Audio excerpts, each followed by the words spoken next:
What's up, everyone? Um, anybody who knows me knows that I am not a person to mourn publicly. It's not my way. It's not the way I do things. It's not the way I process things. But I thought it was worth mentioning Shad Gaspard today. That last act of what he did, just kind of tell you what a great father and human being that he was. It's just so sad, and it's just another example. I mean, this year, I just think that at the time Shad was directing his focus more out there in Hollywood to his acting and his writing and things like that. I think he was really trying to, and I think probably part of that motivation was his son. We had some that were there trying to find him, and unfortunately 3 days later is when his body appeared on Venice Beach, and we had to say goodbye to Shad last week. On May 15th, 2020, Shad Gaspard's body washed up on the Venice Beach shoreline. Shad, who was age 39, would have his life cut short after a casual visit to the beach has turned sour. His death would be a loss that affected many of his peers. That included Batista, who began to tear up on Twitter when he felt heartbroken over Shad Gaspard still having so much more to achieve. Shad went after everything that he was passionate about in his life. Wrestling, films. The last time I saw him was on the red carpet of the MTV Awards, and he couldn't have been any more proud to be a part of Birds of Prey, and we talked about it. And he was so happy, I don't think he wanted to leave the red carpet. And I stood out there and I talked to him, and he was proud, and I was proud for him. I feel like he was just starting to make headway in the films, and now he's gone. And he won't ever have a chance to live out his dreams.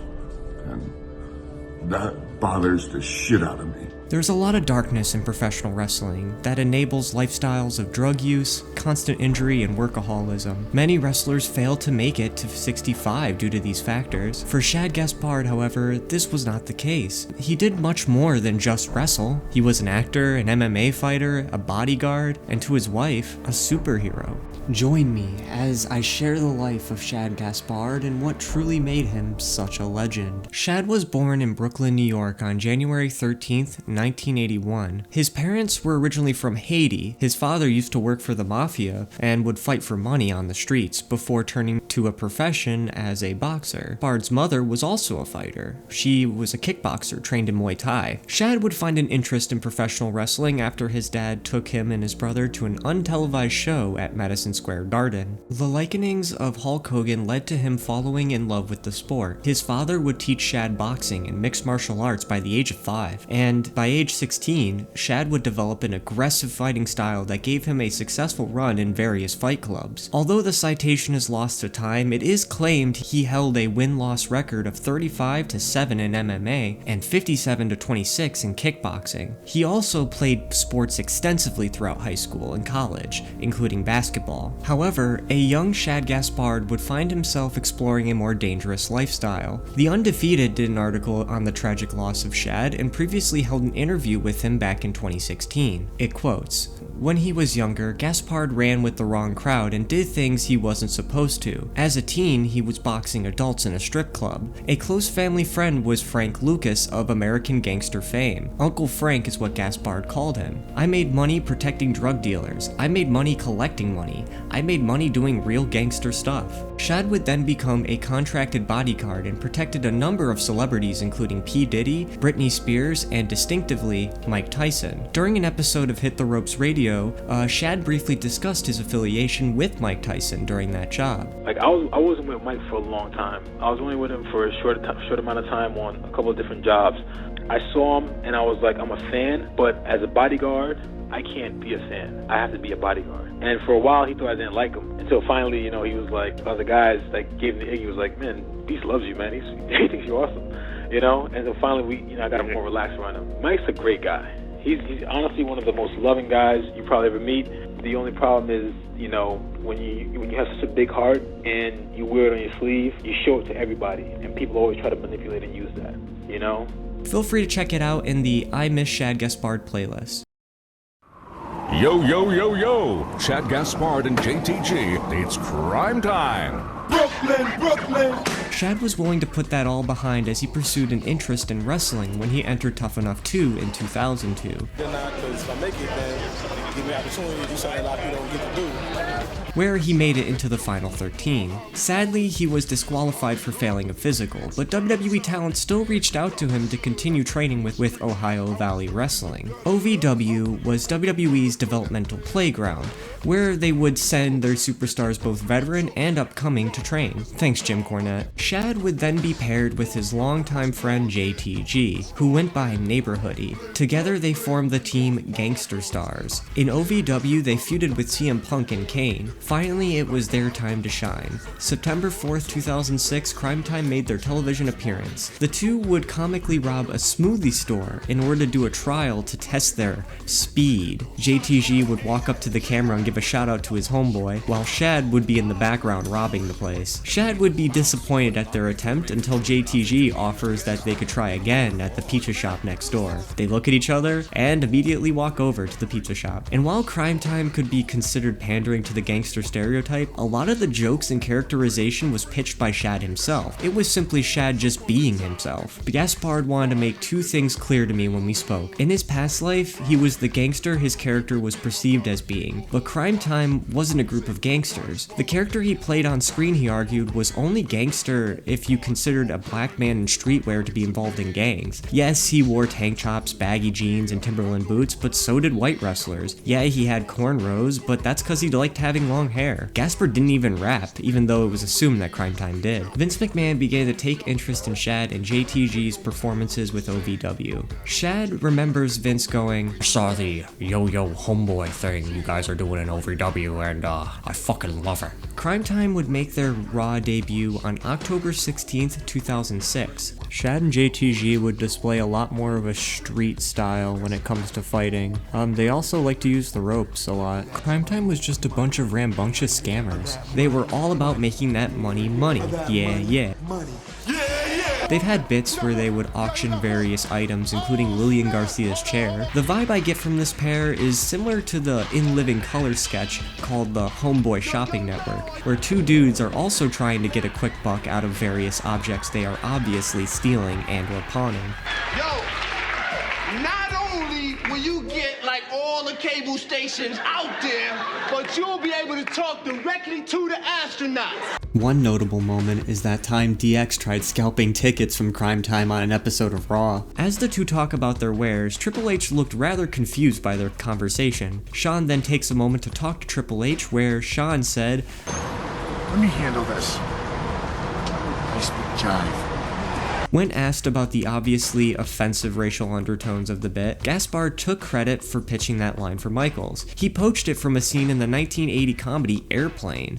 I speak jive. He was okay with racial comedy as long as it didn't make him feel uncomfortable. Once Gaspard said a writer pitched a segment about fried chicken. Gaspard knew the fit was very funny, but had to squash it because if Cryme Tyme did a fried chicken joke once, they'd be expected to do it again. In the history of the company, there have only been 2 all-black tag teams winning the titles, Gaspard once said. Rocky Johnson and Tony Atlas did it, Man on a Mission did it, and when we do it, we'll be the 3rd all-black tag team to win it. This dream never came true. While Cryme Tyme did win tag teams for different factions, the pair never won the WWE tag team title. Cryme Tyme would feud with Lance Cade and Trevor Murdoch, who were the tag team champions at the time. Cryme Tyme would be released in 2007 for placing their hands on the ref without being advised to. On March 22nd, 2020, following the death of Shad, Lillian Garcia would interview longtime friend JTG, who would reveal that the two met when he was 19 years old. The two would come back to the WWE in 2008 to compete until being released again in 2010. Shad would spend the 2010s exploring acting as he scored a variety of small roles, including a couple skits with Key and Peele. He starred in the 2015 comedy Get Hard, where a shit-talking Will Ferrell gets what he deserved. His last movie role would be in the 2018 Sharknado 6, the last one. He also had a couple roles doing movement and mocap for the 2018 game God of War.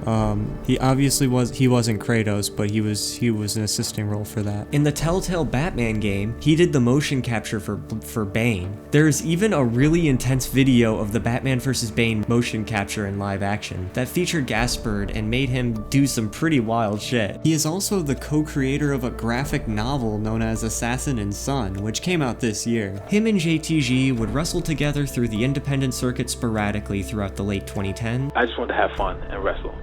Whenever there's opportunities for me to go have fun, wrestle in Japan, Mexico, the main reason I wrestle because it just seemed to be fun, you know? I'm gonna do it. Me returning to wrestling, I never left. I'm just gonna do it on my time when I want to enjoy it. But nothing would top his #1 most badass moment. On December 11th, 2016, Shad Gaspard stopped an armed robber attempting to rob a gas station. Honestly, I was thirsty, and I just wanted something to drink. He entered the station to grab a quick beverage after a show, when a strange man approached from the back door and demanded for Shad to purchase him a drink. Shad felt disrespected and told him that there's a better way to be saying that kind of shit. The robber then flashes a gun at Shad and escalates the situation and tells him to back off. Shad then rushes the dude, grabs his weapon and inspects it. It was fake. He then grabbed the man, pushed him outside of the store, took him fucking down to the ground, and held him down until the police arrived. Following the incident, he would be interviewed by TMZ, who looked genuinely impressed by his actions. The first thing I thought was, I don't want him to hurt anybody else. Wow. Like, my thought process wasn't of me being safe. My thought process was, he has a gun and there's other people, and I don't want to hurt anybody else. And I'd rather try to stop somebody and other people get away than get shot in the back for running like a coward. Gaspard would find love marrying a fitness model by the name of Ciliana in 2009. The two would have a son by the name of Araya in 2010. Shad cared a lot about his friends and family. He was someone who made his love very well known. JTG shared a chilling text message from his partner Shad from January 26, 2020. "If I died tomorrow, just know I love you as a brother and friend forever, even past this life." A few hours later, JTG replied, "Love you too, brother. Hashtag no homo." Yeah, put in, yeah, for sure. Yeah, the last video that me and him did together was a TikTok. And we were buzzing at the time. Yeah. So that was the day that you guys were doing mango beers? Yeah, that was the day we was doing mango beers. And now for the incident. On May 17th, 2020, Shad and his family gathered at Marina del Rey to enjoy the day off. This wasn't Shad's first swim. It wasn't like Shad didn't know how to swim. Some people are like... He knew how to swim, and he went to the beach religiously. He's from Curacao. Like, he grew up on the beach. Yeah. Just on Saturday, me and him were supposed to go to the beach. He had texted Chris Masters and I, and he was like, "Hey guys, let's all go to the beach on, was it Saturday?" And then Chris Masters had plans, and I'm like, "Okay, I'm down."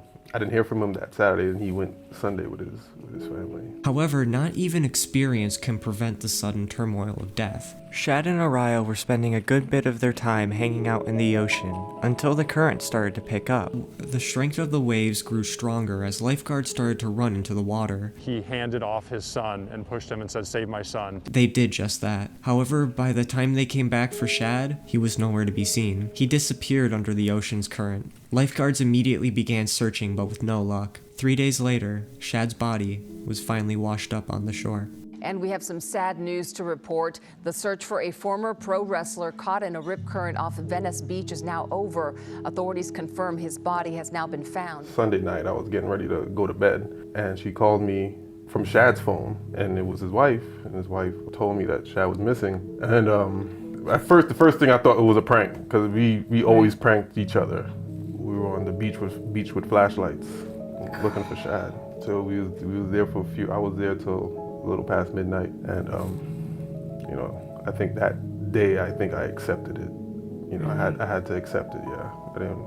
I was waiting for a big bear hug from behind, like I got you. But a part of me is still waiting for that big bear hug from behind.